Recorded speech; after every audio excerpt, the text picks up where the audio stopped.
December 19th, 2022. You're listening to Oblast with Don and Kevin, and I am Kevin. And I'm Don. And we're back again with the show. Yeah. And I have Christmas coming up, you know? Oh, yeah, it is. And it'll be on the weekend. And it's, I don't know, it's kind of weird. I like, it's not... You know, it happens once every 7 years or 6 years or whatever it is, where it like falls where Christmas Eve is on a Saturday and Christmas Day is on a Sunday. So in some ways it's kind of cool, but then on the other side of it, it's kind of like Christmas when it's on a weekday because I get that day off. But I don't really want it to be on like a Wednesday. You know what I mean? Because then it's like you kind of you have Christmas and then you kind of got to go back into work, you know, for the rest of the week kind of thing. Yeah. Like that's no good. But if it's like on a Monday or like a Friday or something, then, you know, that's a lot better, I think. But yeah, so I'm not quite sure what I'm doing at this point because the lady friend, as I like to call her, she's planning on coming over. And we're going to open gifts. I have gifts for her and her kids. But I don't like the dad of the one kid, because the other kid's an adult. The dad of the one kid gets the kid for one of the days, right? Either the eve or the day, whatever. And at the moment, I don't know which it is. So I don't know which day they're going to be at my place, you know? And then it's also like, I don't know, like how long they'll be here. You know what I mean? Because it's a holiday and they have family and, you know, because people that listen to the show, if you've listened for a long time, but maybe you're new, like I don't have a lot of immediate family in the area and I certainly don't visit them, the ones that are here. Because it's basically my brother who's, it's about 40 minutes or 45 minutes to an hour away from where I live. And the other direction is about the same distance for me from where I'm at to see his daughters, right? His two daughters. He lives with one. So it's like, and that's the only family in the area. I have some family that lives in Los Angeles and the rest are in Germany.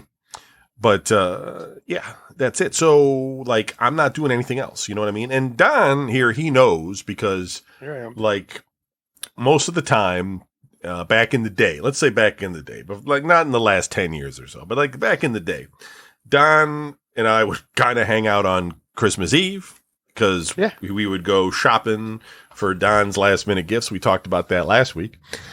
And then sometimes... I mean, even as far back as high school, honestly, it would be Christmas Day and some people would they'd open their gifts, you know, whatever, spend time with the family, whatever they do on Christmas Day. And then they'd call me up and they'd be like, hey, you want to go sledding? You know what I mean? Or, you know, you want to come over and hang out? Right. Laser tag or just, you know, to hang out at my place or something when I was older, you know, eat something, whatever, because everything was closed so, and you could hang out with me. So historically that has always been kind of like the family thing, you know, like the like with friends kind of. It's when Don and I would at least always kind of see each other and hang out for the longest time. Even if it was just us two, we'd always, you know, just hang. But but nowadays it's kind of like, I don't really gotta, you know what I mean? I'm probably just not going to do much of anything. But I'm not quite sure which day. So anyway, that's cool. And then because it falls on a Sunday, Monday I'm off of work. So it's because in banks, and I didn't know this, and in case you didn't know this, or people listening didn't know this, when a major holiday falls on a Sunday, then the Federal Reserve is closed on Monday. So stock markets tend to be closed. Banks tend to be closed. Right. I think the post office is probably open still because usually they're closed on holidays, but not on Christmas, but I'm talking about the day after. So on that Monday following Christmas, I think it falls in there with the bank. You think the post office is still closed? I think so. I'm not. It's possible. Because it's a government. Right, but it's not technically not a government holiday. It's just that because the Federal Reserve is closed, you end up with the stock market being closed and the banks being closed. But I don't know about other federal things. But you would probably be right. Now, if the holiday falls on a Saturday, you might be thinking, well, you get Friday off. But no, because the Federal Reserve is still open on Friday.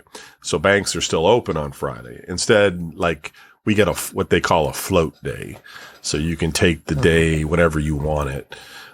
Just, on the schedule kind of thing. But I never really knew that, like, about the Sunday, Monday thing. And I've been working at the bank for 5 years. This is the first year I found that out. I was like, really? Because we haven't had any really holidays that fell on a Sunday, at least that I was paying attention to. So I was just like, oh yeah, that's interesting.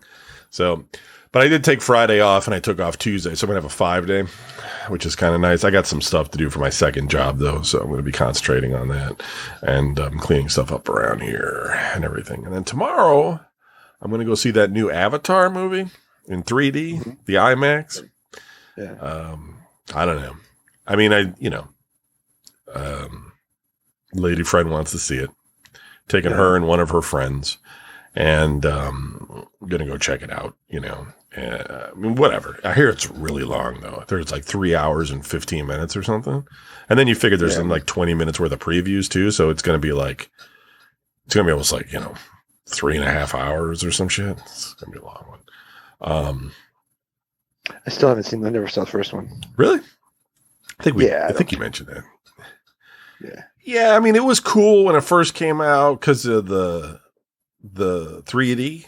It was the new 3D. That's how long ago it was. You know what I mean? Like the 3D was like, here's 3D again. And it was like, oh, hey, the new 3D. Let's go check it out and everything. No, you don't have to wear the red and white or red and blue glasses. Now you can wear the tinted ones or whatever. And then it was a lot of CGI. So it was like really kind of colorful and all this sort of stuff. And then it's James Cameron. And Cameron knows how to put a movie together. I'm not saying he always makes a perfect movie, although he tends to have a pretty damn good track record. And this hit all the right notes, but it was also kind of predictable. You know what I mean? I mean, you have a race of people that are living in like an environmentally perfect world kind of thing. You know what I mean? Trees and lush and all this stuff. And then the humans are all like building war machines. And you're just like, well, gee, I wonder what's going to happen. You don't even have to guess. I mean, it's just, it's whatever. So, but it's, this one, he said something like there wasn't enough character development in the other ones. And this one's going to have more character development. So I haven't read any of the reviews. I'm just going to go in blind with it, basically. It's with the 3D glasses on and, hope for the best. Yeah, I kind of hope it's going to be decent. See, I don't think I can do this. I can't do 3D movies anymore. Really? No? Yeah, the glasses irritate me, and I kind of get like a headache. My eyes get all bugged out. Yeah. Kind of weird. No, I get it. I mean, I do. I don't find it necessary, right? Because it's like when you first do it, you kind of see something floating in air. If you get the good ones. Remember that one at SeaWorld? Where the thing would be like floating like right in front of you or something, and you'd be like looking at a fish like right there. You'd be like, "That's crazy!" It's like right there, But then, like after you watch like 3 hours of it, it's what I mean. It's the gimmick's gone. You're not really in the movie or anything. So it's what cool is for like a 5-second period? Yeah, it's like real quick or something. It's like when Kiss started doing it in their concerts, right? They were like handing out 3D glasses when you walked in to a concert. It's like, seriously? Like, I'm not going to sit here with these. And you didn't have to sit there with them on the whole time, but they'd flash sign up, put your glasses on. And you was like, oh boy. Gimmicky. Would come out, his tongue would come out over the crowd and stuff. You're just like, how is this happening? But that's when I was just like, okay, I'm over this stuff. It's no big deal. Right. I mean, it's just novelty. No, I agree. But I'll, again, it's Cameron, so I'll see what he's doing. This guy, I mean, the Titanic, Terminator 2. I saw 2 of those. Avatar. You saw 2 Terminators? That's it? No, I'm saying I saw 2 of those movies you mentioned. So like out of the 4 movies you've mentioned, I saw 2 of them. You never saw Titanic? Really? Seriously? Honestly? Why? I mean, I'm just saying it's like, I think it's like the movie, like it's sold the most of like anything. Like everybody's seen fucking Titanic. Because people are sheep. Yeah, and no, why? It's a story. You know what's going to happen. The boat's going to sink. Everybody on the say, dude, half you people are going to be dead. So there's no point. I think it was. I think it was just like. See, that movie hit critical mass because you had people genuinely interested in watching like a accurate portrayal of how the boat sinks, at least at that time, right? Yeah. So, in the olden days, when we were kids or something, the boat would get, it would hit the iceberg and then the whole boat would go under after a while. Yeah. But then, of course, like, I don't know exactly when, maybe in the 80s or the 90s, they discovered the wreck of it. And then they were able to see that it split in half.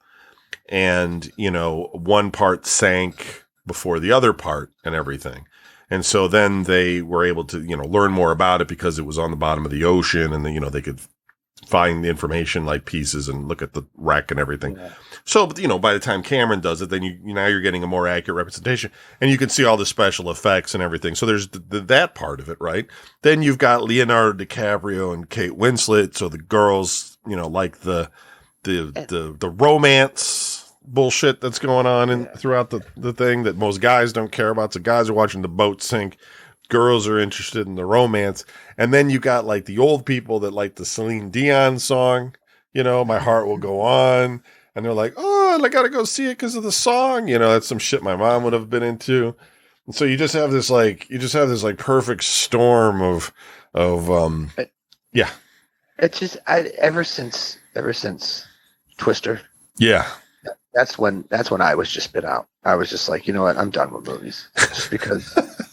Getting old, Danny. Danny, you're getting old. You're getting old and tired and bitter. It's like, I hate movies. I hate kids. Get it all out of here, This is like in the 90s, though, that I was like, because it's like, this movie has no substance. And it has not, it's all it is based on the fact that we're going to make a tornado look like it's really real. You know what I mean? Like, that was the whole movie. Yeah, right. Well, I don't disagree with you. Twister was a stupid movie. It was dumb. And that's when movies started doing that. That's like you said, Avatar. You're like, all it is just special effects and, bright colors. Yep. And it's like, okay, that's great. And yeah, maybe you're telling a story in there, but I'm not going to listen to a story based on the fact that we used the greatest technology to make this movie. Okay, well, how about the writing? Did you get the best actors? It's like, well, it doesn't really matter anymore. You can just put other people's faces on them now. You can have dead people be in movies now.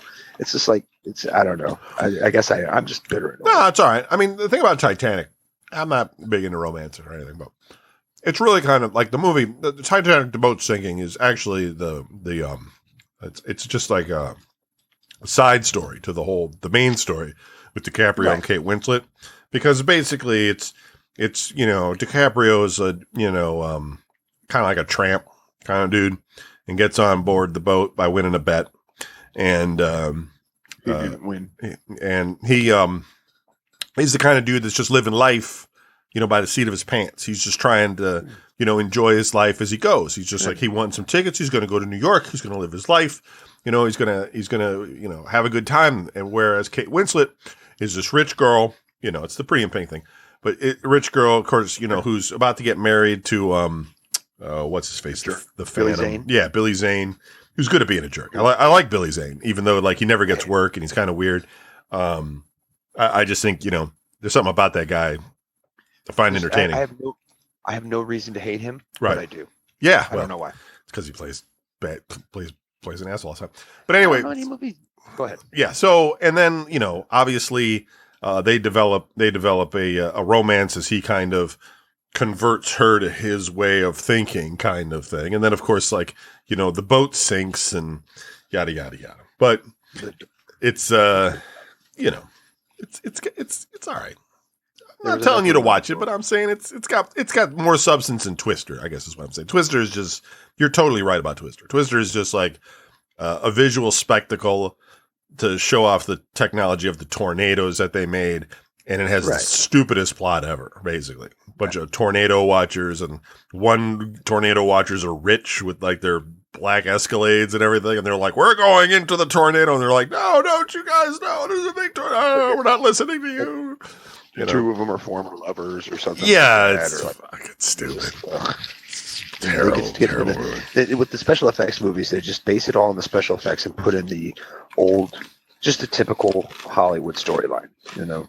Boy meets girl, girl meets boy, they fall in love, but they're awkward and they don't know anything, but he does something wrong, pisses her off. It's just blah, blah, blah.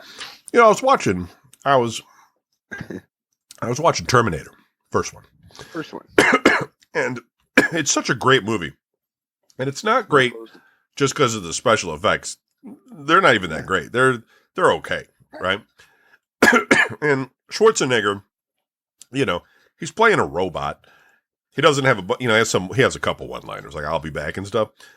Yeah. But at that point in his career, like nobody really knew who that guy was for the most part. Right. Maybe from Conan the Barbarian, if that came first, I'm not sure. Yeah, it did. But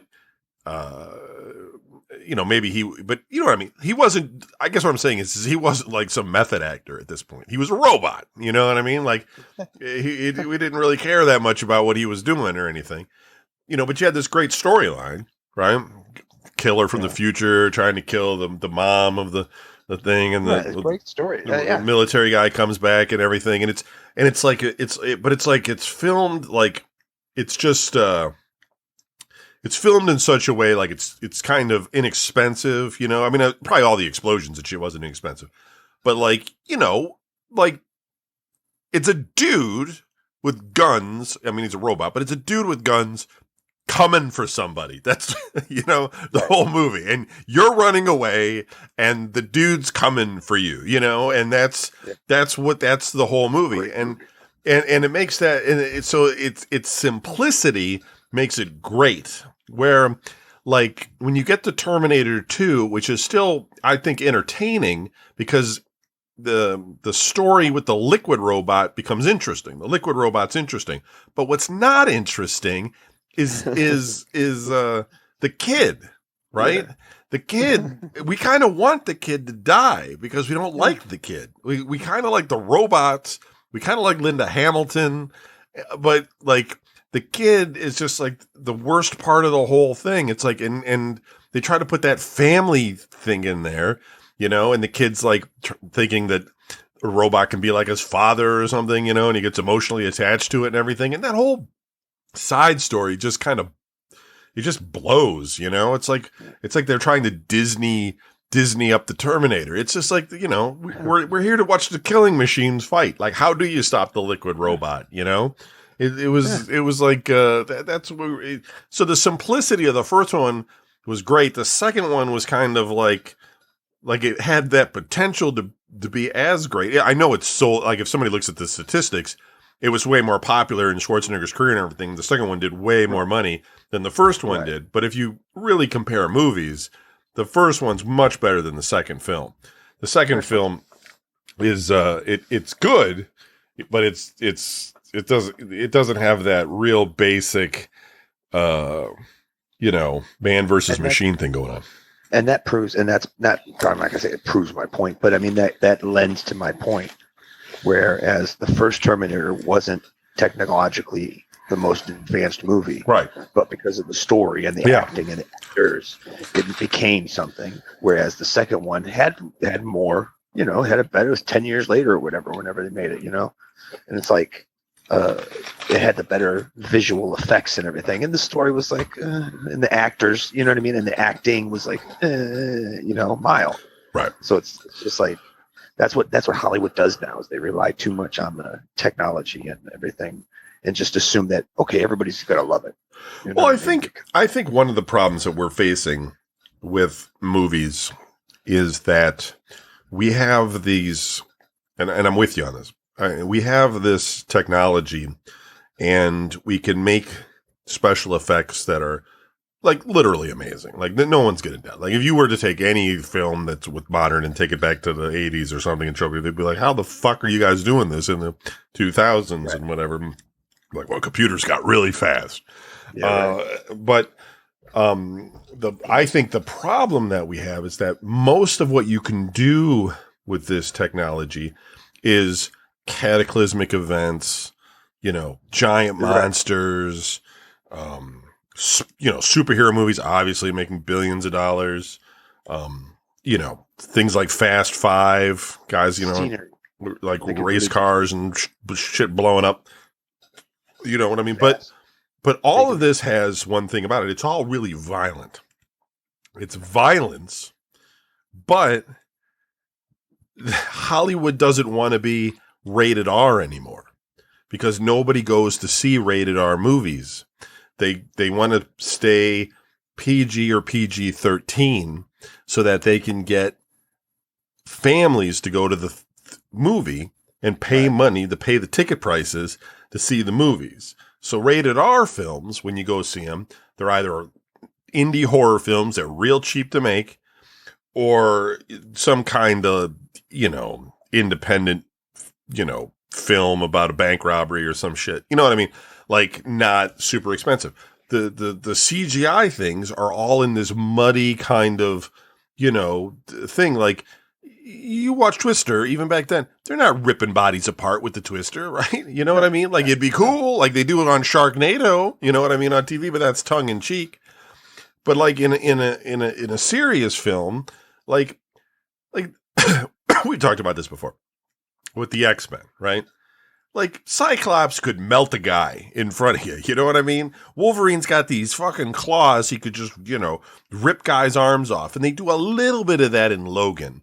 But the rest of the time, like in all these other movies, they and even in the comic books, you're just tearing apart robots and shit like that. Yeah. Like, it's like, I'm not saying we want to watch shit explode, but I'm saying like back in the 80s we had things like Scanners and Invasion of the Body Snatchers and lots of films that just had all kinds of the potential for CGI, but were rated R, and in the 80s people were going to see rated R movies, so there were a lot of rated R films that could have really been used with CGI, but we don't have that anymore. And so maybe you get it on Netflix or something else, but they're not dropping the $100 million on stuff except for like the Game of Thrones thing with dragons and everything. So we have these movies like, these Michael Bay films come out and it's like, Transformers or any of his, disaster films. And it's kind of like, I kind of know it's like, it's soft serve ice cream, it's like, it's no one's really going to die. You know what I mean? It's like, you're making it look really cool in this commercial. And these machines are going to come and fight each other and everything, but there's no stakes. It's just like, no one's coming. Yeah, no one's dying. It's a lot of collateral damage, or if people do die, it's like real like background type stuff, like just not impactful kind of thing. Yeah. Anyway, and I want people out there to know who are listening who are like, listen to these hypocrites. They sit here and watch these stupid superhero movies where nobody's going to die, and it's like, you know what? I get that. You have to go into the superhero movies thinking that. Of course, the heroes aren't going to die, right? Well, except for the end of Infinity War, right? But, well, I mean? Right. Well, it's always something like that. Yeah, there's always those tragic endings. Though that's a different thing, right? It's like Iron Man 2. You're just like, well, is he going to die? Like, no, there's going to be another Avengers movie. There's going to be a third. Right. It's like we get that, but it's just that you could use the CGI, like take an Iron Man 2, he's got those whips and everything, and he could just like, snap a guy's head off or something. I mean, because I guess it's the realism that I'm saying is missing. Like, if you had that kind of power and you were that fucking ruthless and everything, are you just going to smash doors and no, you're trying to kill fucking people, It's crazy. It's like even, forget special powers. Think about, Black Widow, she goes through all this Russian training and everything. She should be fucking like, taking her gun out and shooting guys through their eyeballs and shit like that, Hawkeye should be like, arrows should just be coming out of people's chests. But they can't make movies like that, to freak people out. No one's going to watch them. I get it, but that's where we're at with the CGI thing. It's like it would lend itself so much better to rated R films than where it is right now, where it's making these movies that are kind of like, nah, who cares? I mean, obviously there's good movies. I'll go watch the next Marvel film. I mean, they keep doing a pretty decent job of them, but it's kind of like, you know, I know no one's dying. I mean, I know the good guy's going to win, or if they don't, like, you know, in Infinity War, they're just setting it up for the next one where they're going to win. So it's just, whatever. Even like in that first Avengers movie when Coulson got the thing, when Loki got Coulson with the thing. Yeah. And he went down. And even then I looked at that and I was like, I don't think that dude's dead. They're gonna bring him back somehow. And they did. They brought him back and put him in a TV series. Yeah. And he went for a couple of years doing that. Right. You know what I mean? Right. It was just, so it's like, yeah, you just even when somebody does die in these movies, you're just like, yeah, he might come back. Right. Yeah. No, it's the same with all these movies. Anyway, let's move on. Anyways. Well, tangent there. That's not what we're going to talk about today, folks. Now I went to Hocking Hills, which Hocker Hills, Hocking, which is in southern Ohio. It's about 3 hours south of Cleveland. It's about maybe 30 or 40 minutes, maybe an hour outside of Columbus. So you take about 2 hours to get down to Columbus, and then, you know, close to another hour, maybe 45 minutes from there, you get to Hocking Hills. And it's just like a state park, and it has, you know, because you're getting close to, or you are in Appalachia, basically. You're getting some hills and wannabe mountains when you get that far south. Which is, you know, a lot of recreational activity can go on there. There's a lot of zip lining. There's some skiing. There's, I don't know, whatever you can think of. Equestrian, snowmobiling, all this sort of stuff. We went there, myself and my girlfriend, we went there to go caving.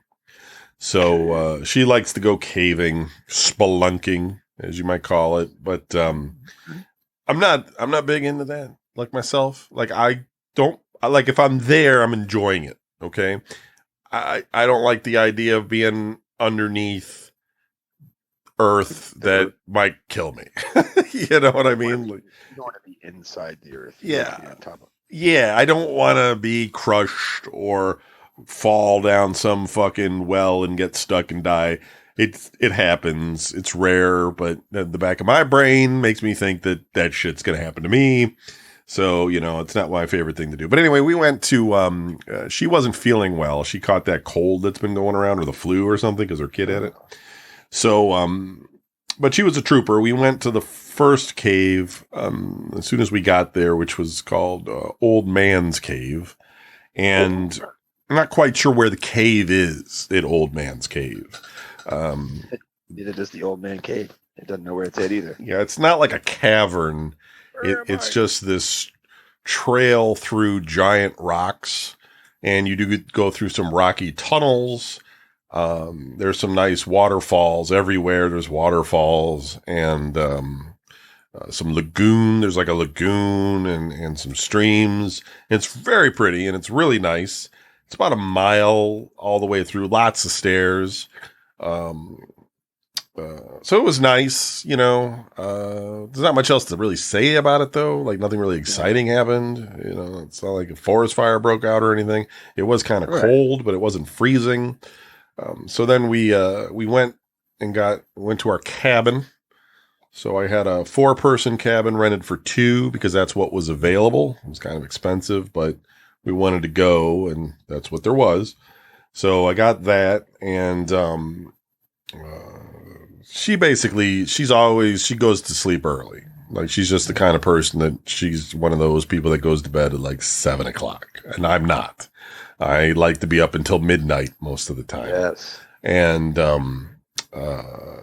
so she's asleep, and I'm watching Terminator. Basically, I'm watching Elf. I'm watching whatever's on as I'm flipping, because they had satellite in the cabin, right? Huh. So we watched some satellite, and then whatever. Next day, she was not feeling optimal.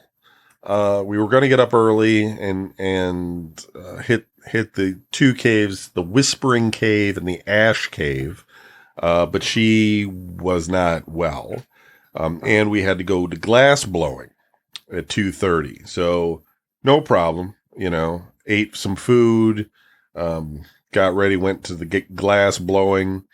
We did that. We made pumpkins, 2 glass pumpkins. They got to mail them to us because they have to cure for a day. So that was like basically you get this steel rod, and he dips it in about, and it looks like it's got about an egg worth of hot, molten glass on the end of it. And then you blow on it, you blow in the tube once, and it makes a little bubble inside of this egg looking thing, right? And then you constantly have to sort of spin the pole, like rotate it in your hands, keep it level, but you rotate it to keep the glass from dripping, right? So you're constantly spinning it, and there's like another furnace where you kind of keep it hot. So you kind of put it in there, keep it hot, take it out. So then he then puts it in this mold. Does he put it in a mold? No. No. So then we take it. Okay. So then we take it and then we put in a base color. So it's like, it's little different. There's like 14 different colors, right? So I did a base color of black. So I said, all right, I want my pumpkin to be black. And so you kind of roll it in this until it's covered in this black. And then he dips it in again and covers that. So now it's kind of like a little baseball sized hot thing. So then you roll it out on this table and you're covering it with a second color, which is going to be like the outside color, which I chose was purple. So you roll it on there and it becomes sort of cylindrical, right? Almost like looking like a beer can shape. So then you take that and you drop it into this mold that's on the ground, and that gives it ridges, right? It's not round. It's still beer can shaped, but now it's got these pumpkin-like ridges on it, right? And it now kind of comes to a, like a almost to a point, but not really. So then you put it on this work table and you kind of roll it back and forth, and you use this clamp tool. It looks like a giant pair of tweezers. You kind of hold it in your hand, and you're kind of pinching the top of it. So you're kind of making that pumpkin shape. So you're kind of rolling it so it's sort of expanding on the bottom, and you're pinching the top near the pole so that it makes that sort of pumpkin shape, basically. And then you have to use this like paddle on the bottom of it to make the bottom flat. You kind of put a little indent in there, and that gives you like the pumpkin shape. And then as it cools really quickly, right? So as it's cooling, he takes it over to the table where you're at, and then you hit the pole one time, not very hard. You kind of just hit the pole with that little hammer thing, and it's like bong, and it just snaps right off the top of the glass pumpkin. So then the pumpkin is free of the pole, and he just throws the pole into this pile of poles. So then at that point you have to make the stem, right? So I'm like, you do that because you know what you're doing, because that's probably the most complicated part. So he gets this little dollop of liquid glass and he puts it on top, and then he uses kind of like a smaller tweezers, and he kind of pinches it off, and he kind of raises it up like an elf hat, and he makes it taller, and then he kind of he makes a big loop, and he brings it back down, and then there's still like a long piece left, and he kind of wraps that around the pliers. He's kind of turning the tweezers. He's kind of turning the tweezers, and then he kind of lays it back down the pumpkin. So basically, if you were to look at it, it looks like you have like a stem going straight up and then coming out into a big circle, right? Which would be like the main part where you hold it. And then the part that he had spun around the pliers or whatever, the tweezers, kind of lays against the pumpkin. So it looks like it's, on there, etc. And you also choose the color of that, which, I chose that to be there was like a rainbow mix of colors. So I'm like, let's do that. So that was my pumpkin. Girlfriend's ended up being, I think it was, white and purple, something like that. They're going to mail them to us. So that part was cool. I never got to do any kind of glass blowing before. It was kind of fun. It didn't take very long. I mean, it probably took me just about as long to describe it to you that it did to make it. Right. It was really kind of a fast experience. Wasn't that hot or anything, it wasn't like sweating my ass off. It wasn't that heavy. Cause you sometimes, now I'm sure those guys that are making like bowls and shit, you know what I mean? Like they're spinning those things that make a big bowl, and it probably gets heavy. But just making like a little ornament or a pumpkin like this, not so bad. And so we did that, and then we had enough energy, she did, and we had enough time left over, so we went to this cave that was right there called Rock House Cave. And that was really cool because that had a big cavern in it. So, you could go like climb up and get into this thing. And it was just like you're just stone above you, stone on the ground, stone on both sides, and been there for thousands of years or millions of years. I don't know how long it takes these things to erode. But that was really awesome. And then as we were hiking it back out, we got basically to this one part of the parking lot, and she was like, I gotta rest. And I'm like, yep. So I had to walk another 15 minutes or whatever to get the car and then pick her up and everything and then take her back to the cabin. And she crashed out at about 6. So, barely anything. I stayed up and watched TV and et cetera. And then basically, I went to bed at 11, and then she got all this energy. She was up at 11, and she was just ready to go. And I was like, you're crazy. I'm fucking tired. But, there was like a jacuzzi and everything. No, there was no nothing. She was sick, but we did go in the jacuzzi, and, that was kind of nice. I don't know. I don't do a lot of jacuzzi in my life. I think I'd been in one once at a campground. That was like the only time I'd ever really been in one. So this was kind of interesting experience. It was cool. I mean, I get it. They feel good. It's kind of like a bath with bubbles and shit. You can fit more people in it and everything. It's fun. I mean, I've always understood it. I mean, it's not like it was like I never saw one before or anything. But it felt nice. So we kind of hung out in there for about 30 minutes or so, and then it was kind of funny because it's outside and it's winter and it's night. It's like we're out there at about 1 a.m. At that point, and it was snowing. So it's like my face is getting hit with snow while my body is in like hot water. Right. I'm like, this is kind of weird, but I'm out in the middle of the woods in like a jacuzzi. It's strange, but whatever. And then that was basically it. At that point, I got out and I was just like, I got to go to sleep because I got to drive us back, the next morning. And it was already super late. I think I got 2 hours of sleep because she's just a woman and they don't know how to be quiet. Sorry, any ladies that happen to be listening, which I don't know if there's many of them on this show. But it's just a reality of things. And so, but it was a great time. So, drove back, and I mean, I wish she would have been healthy. You know what I mean? I wish she would have been, she felt much better though. I think it's just like at 11 o'clock at night, when she was sick, whatever that sickness was gone. Like she didn't cough anymore. She wasn't, sniffling or anything. It was just like, boom, she had beat it. But basically, the vacation was over. It's like, damn, that sucks, but whatever. So, yeah, so that was my Hocking Hill. So I'll go back. It's like the cabin's just kind of expensive, but other than that, it's a good time. My brother goes out there with my sister-in-law all the time. Yeah, I mean, you would like it, Donnie. I mean, even you, who doesn't like to go and do anything bunch like that. You would. Oh wait, you said there was satellite TV, so never mind. Yeah, there's satellite TV.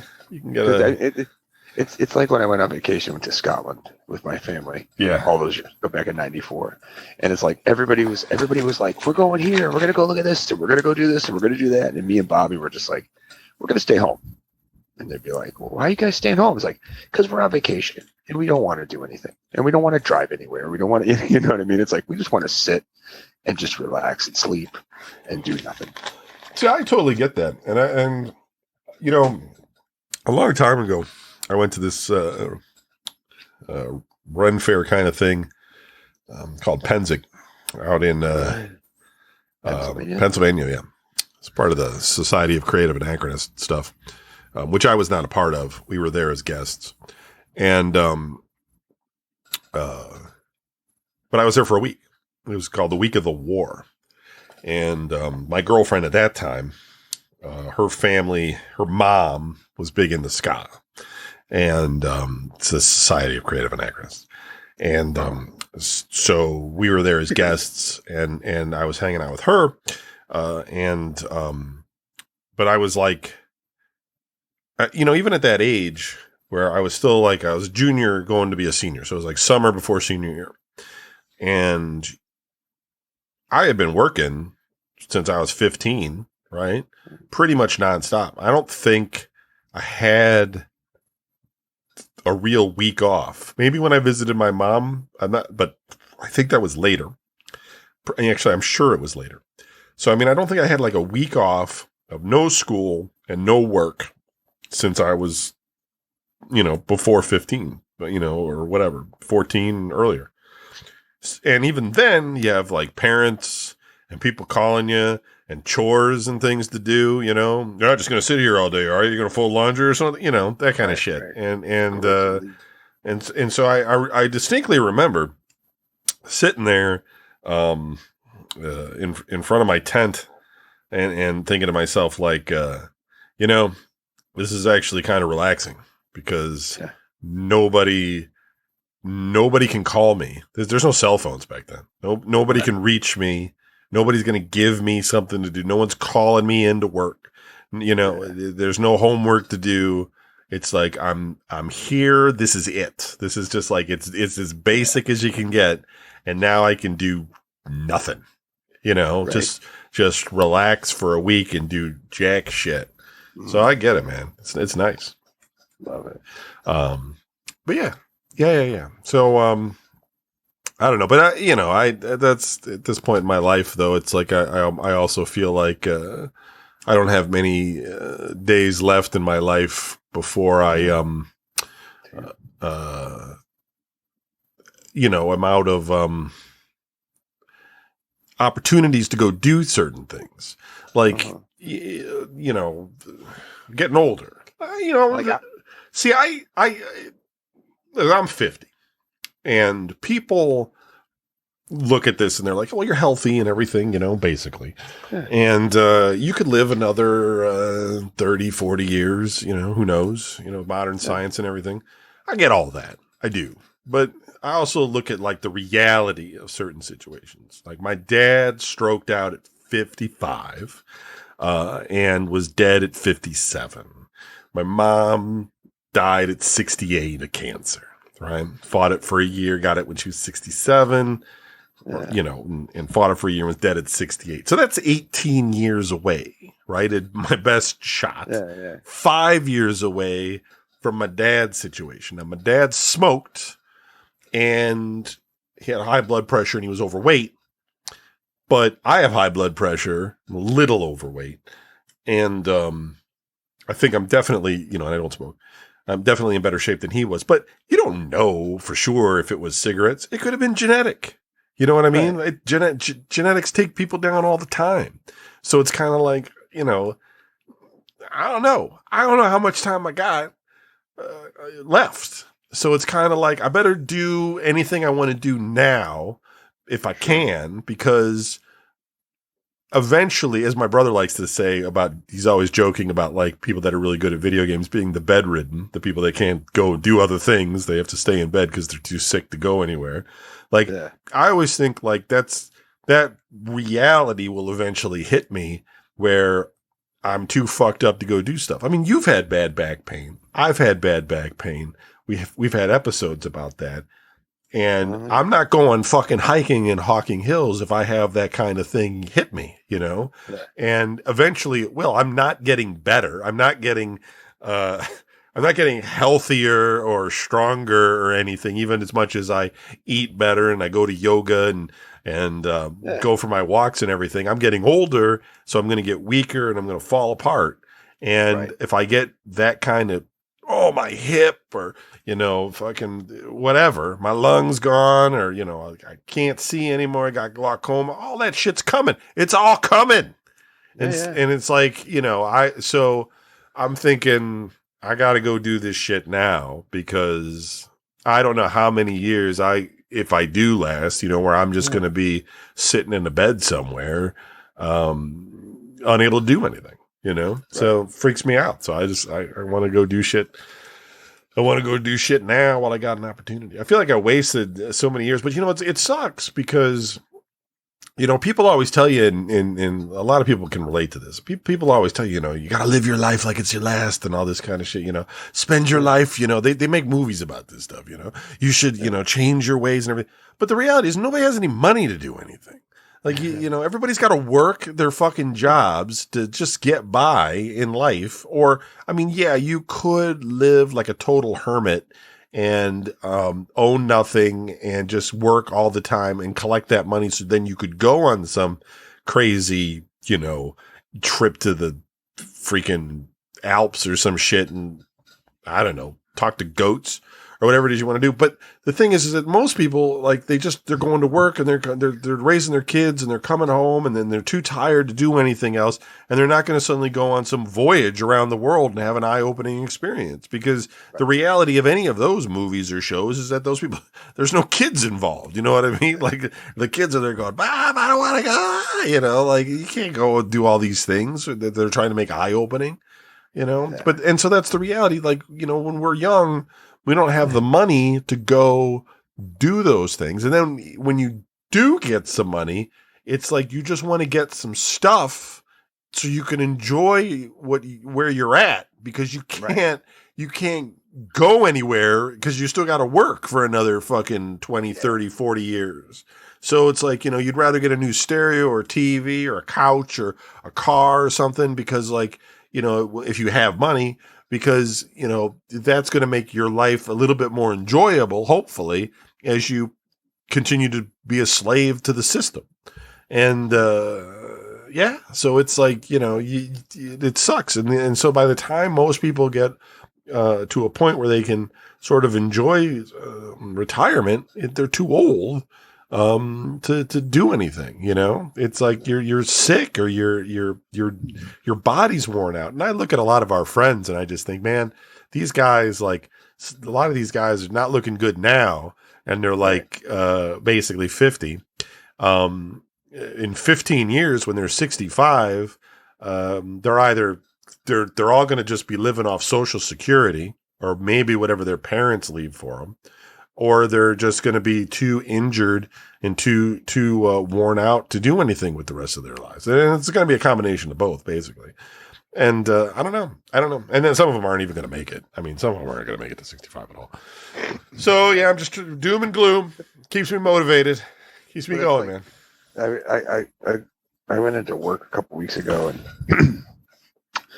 and I looked up how much PTO I have. Yeah.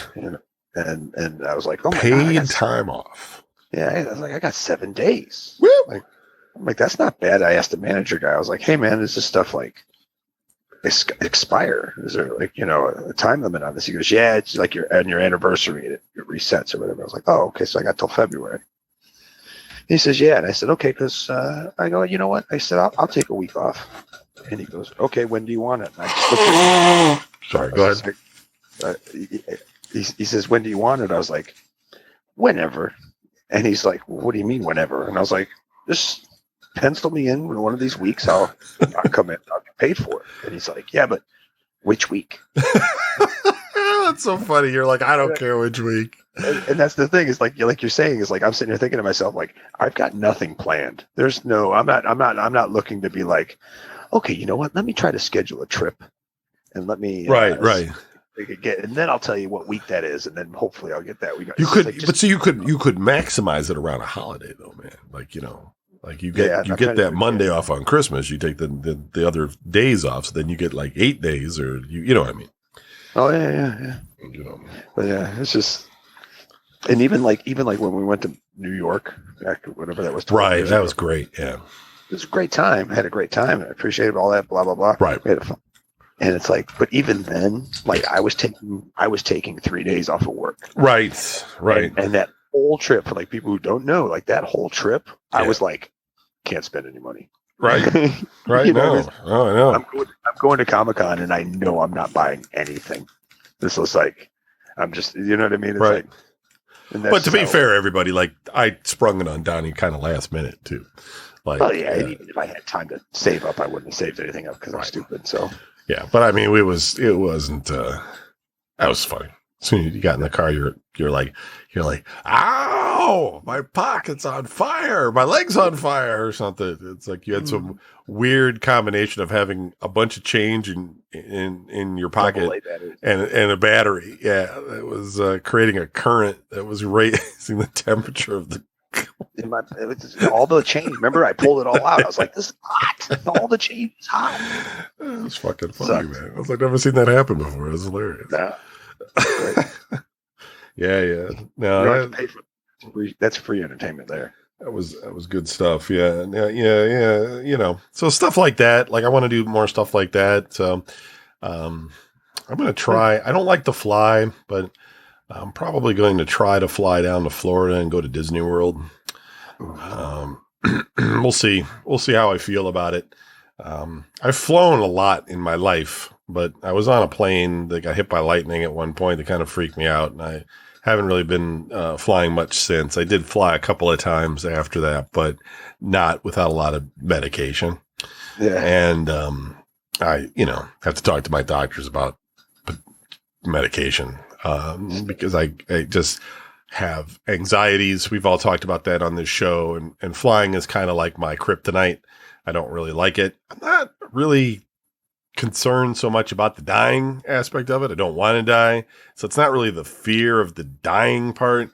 It's that being trapped in the plane fucking thing. Like I don't like being locked into that thing in the sky. You can't get out. Like you can't leave, you're stuck there. And you have to kind of make this sort of mental adjustment where you just sort of accept that, but it's difficult with me. Like I don't like it. And I don't know. It's weird. And it's something I worked through, and I've worked through a lot of fears in my life. I didn't want to ever get an MRI. I did that.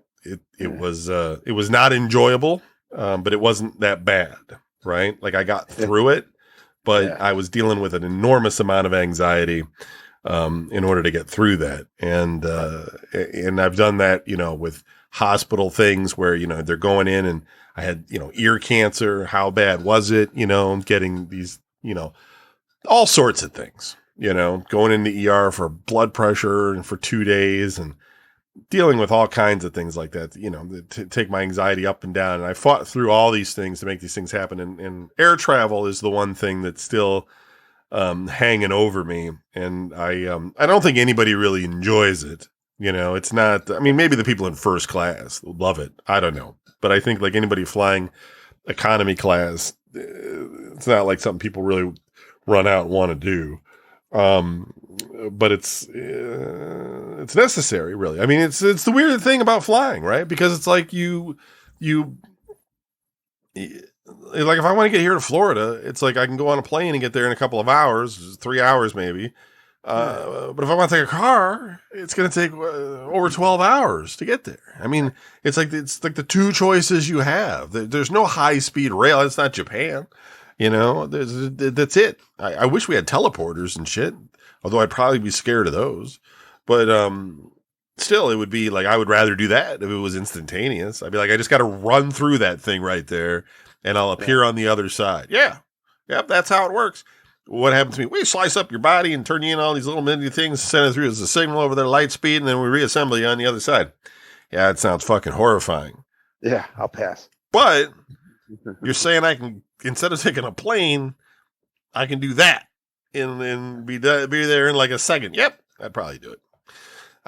I'd be the guy that get melted on the other side, though. I don't know. You come out on the other side inside of a tree. Yeah, I think it's like his, yes, I think it's like historically, like I've always felt kind of like I'm the one that's the bad shit's gonna happen to. And so like I have to go into these situations almost with like an air of, I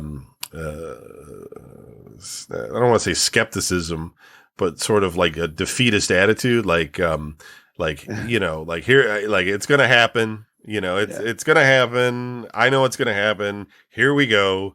Let's just get it on, just sit with a frown on my face. Like, we're going to die. It's fine. Here, and just be in that spot and be surprised when the plane lands on the other side and be like, I guess we didn't die. I guess I'll do this again on the way home because, that's just kind of the way it is. But I don't know. So I might try it. I've also thought about taking a very short flight to Columbus because they do actually have those. And it's only a 30-minute flight.